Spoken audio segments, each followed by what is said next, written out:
So it finally happened. Finally happened.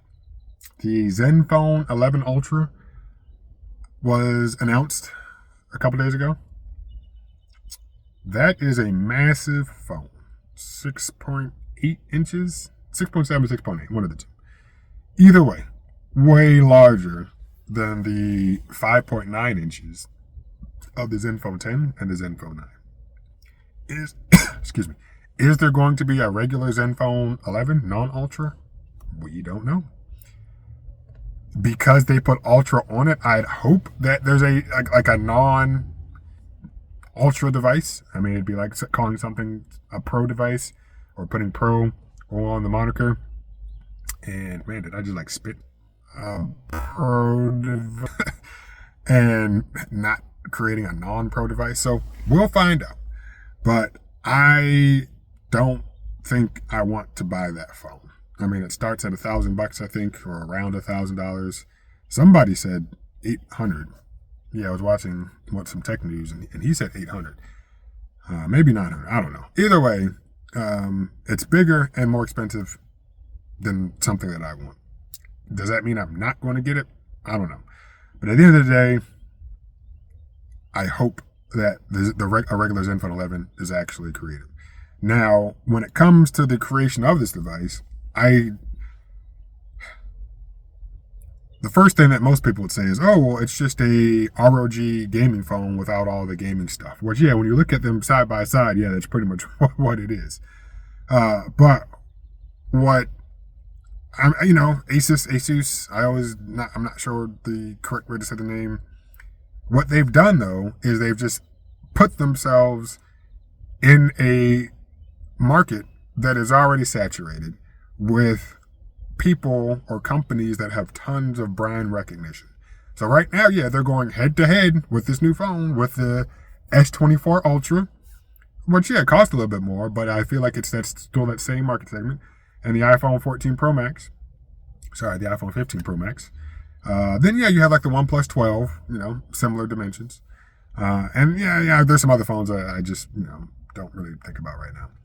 And my opinion is, by doing that, yeah, if they don't come out with a regular Zenfone 11, yeah, you've lost the customer who wants that small phone. Had they gone to a 6.1 or 6.2 inch screen, I think that would have been better. And I would have bought that. Yeah, without a question, I would have bought that. But going that large, yeah, you are really alienating a lot of people. And I think they've, looked at the market research, and it shows that a lot of people, I mean, I want to say the iPhone 15 Pro Max was the most popular one right now. Popular iPhone for this particular past year.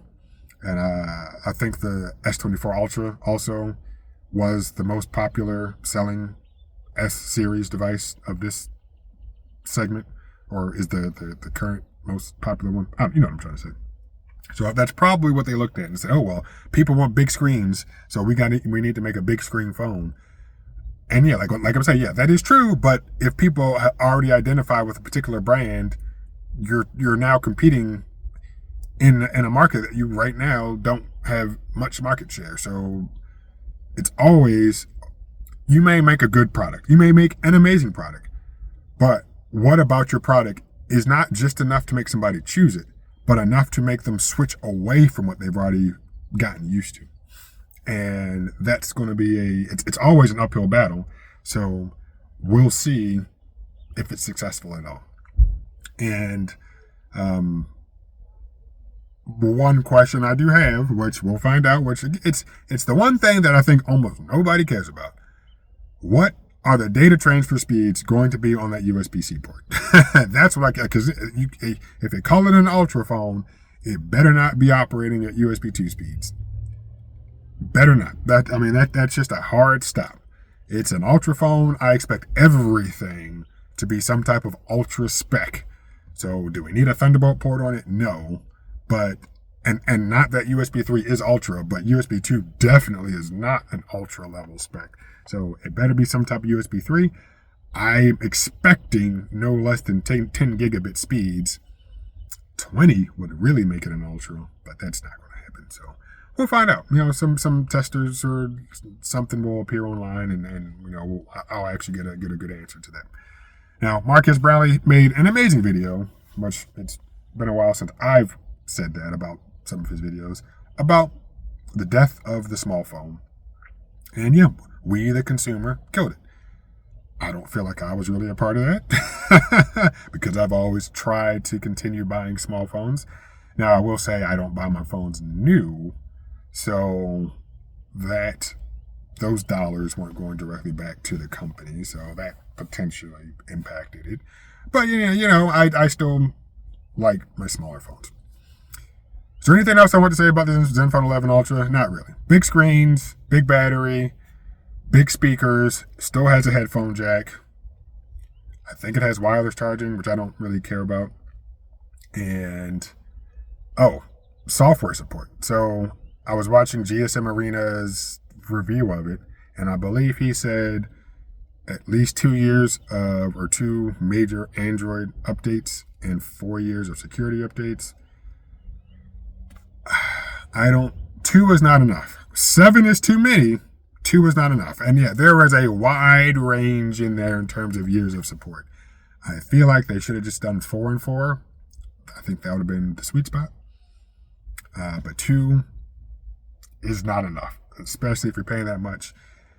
And, right now I feel like the resale value for these devices is pretty good, but, the resale value on the third-party market shouldn't be a determinant of what you price your phone at or the number of years of support, regardless of the price. None of that. It should just be, we're going to support it for 4 years, and we're going to be good. Now, I can imagine a lot of people's primary concerns are safety and security, so as long as you're receiving the security updates, that's all that really matters. But I still want whatever new features that come to Android. Like, I paid almost $1,000 or more for this thing. I should get more than 2 years of major Android updates. Now, if the phone was released in, let's say, October, and it came with whatever the latest version of Android was, like the Pixel does, then I'd be like, all right, that makes sense. So you're going to truly get like 3 years at that point. So it's the version that it came with, and then 2 additional years or 2 additional upgrades. I'd say, 3, cool. Not the greatest, but still cool. But when the phone's released midway through the cycle or close to the tail end of the cycle, like months before the new version of Android is released, then it's, you're really getting shot in the foot. And that kind of sucks. But it is what it is. All right. I think that's all I have to say about the Zenfone 11 Ultra. I'm a little sad, but still hopeful that they might release just a regular Zenfone 11. I don't think I've seen any rumors, though. Yeah, I don't think I've seen any rumors. So we don't think it's going to happen. Now, if they did and they made it small and they made the camera bump look just like the one on the Ultra, amazing. And by small, yeah, just make it 6.1 inches. Perfect. I would definitely buy that. 6.1, even 6.2, because that's what everything seems to be going towards now. So yeah, we shall see. We shall see.